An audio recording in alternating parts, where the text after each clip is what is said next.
গৈ আছো পিকনিক নতুন বছৰ। বহুত দিন মাথাটো অলপ ত্ৰাস হৈ আছিল, মানে কি কৰোঁ কি নকৰোঁ, মানে টেনশ্যনত বহুত কামৰ বোজা। তাৰপিছত মানে কামটো অকণমান সুকলমে পাৰ হোৱা যেন লাগিল, সেইবাবে আমি মানে আৰু অলপ মাথাটো ৰিফ্ৰেছ হয় নেকি বুলি ওলালোঁ। আমাৰ হিয়াৰো পৰীক্ষা প্ৰায় শেষ হৈছে, তো টেনশ্যন নাই, সেইকাৰণে ওলাই আহিলোঁ আমি 2-3টা ফেমিলি মিলি পেলাই। তো আমি গৈছিলোঁ পালেংবাৰী, কিন্তু তাতে ভাল পৰিৱেশ নাই কাৰণে আমি ঘূৰি আহিলোঁ। এইটো গাভৰু নদী পাৰত, মানে সেইটোও গাভৰু নদী আছিল, তো এইফালে অলপ ভাল আছে পৰিৱেশটো। এয়া আমাৰ পিকনিকত দালি বহাই দিছে আৰু ব্ৰেকফাষ্ট চলি আছে। আণ্ডা ডিমা আমাৰ ব্ৰেকফাষ্টত আছে, ব্ৰেড আছে, এইয়া আৰু আছে ৰসগোল্লা আৰু আছে চাহ।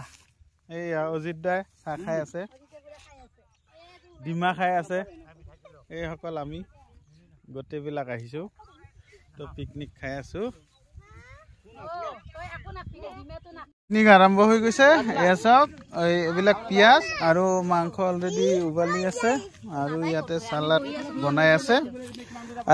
আৰু চাওক, মানে মেইন ইণ্টাৰেষ্টিং কথা এইটো চাওক, পিৰা চাওক, এইটো পিৰা হয়, বৰ পিৰা। তো এইটো পিৰা বহুত ডাঙৰ পিৰা হয়, লাগে আমাৰ ৰান্ধনীক। হিল পিৰা বুলি কয় এইটো পিৰাটোৰ নাম হিল পিৰা।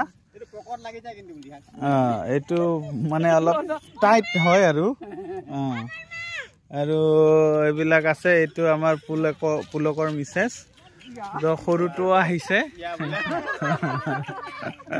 এইয়া অলপ ইংলিছো কয়, ইয়া কৈ দিয়ে কেতিয়াবা। এমকে বনাই আছে, মানে মাংস বনাই বহুত ভাল পায়, তাৰ মাংস টেষ্টি হ'ব না, সেইকাৰণে ই মানে বহুত চাই দিয়ে। তো এনেকে আমি পিকনিক খাব আহিছোঁ, সুখ দুখৰ মাজত। দোকানত বিক্ৰী থাকক নাথাকক, আমি পিকনিক খামেই না কি এমকে দাস? তো আৰু কি লাগে, আৰু এয়াই জীৱন। তো ইয়াতে সকলোৱে গৈছে নদীত গা চা ধুব, ভৰি হাত ধুব। তো ঠিক আছে, তেনেহ'লে ভাল লাগিল মোৰ ছোটা ব্লগ, সৰু ব্লগ এটা বনালোঁ। তো আপোনালোকে ফ'ল' কৰি দিব, লাইক কৰি দিব, শ্বেয়াৰ কৰি দিব, ছাবস্ক্ৰাইব কৰি দিব, আৰু আমাৰ পিকনিকটো মাংসটো যাতে সোৱাদ হয় তাৰ বাবে আশীৰ্বাদ কৰিব।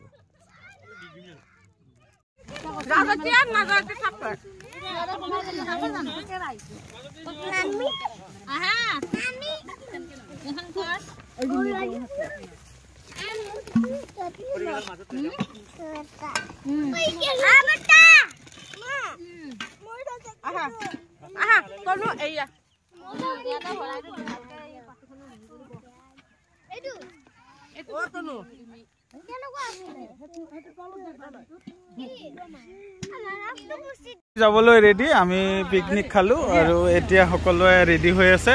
আমাৰ গাড়ীখন আহি পোৱা নাই, তো গাড়ীখন অহাৰ পিছত আমি চবে ওলাই যাম। তো ধন্যবাদ চাই থকাৰ কাৰণে মোৰ ভিডিঅ'টো।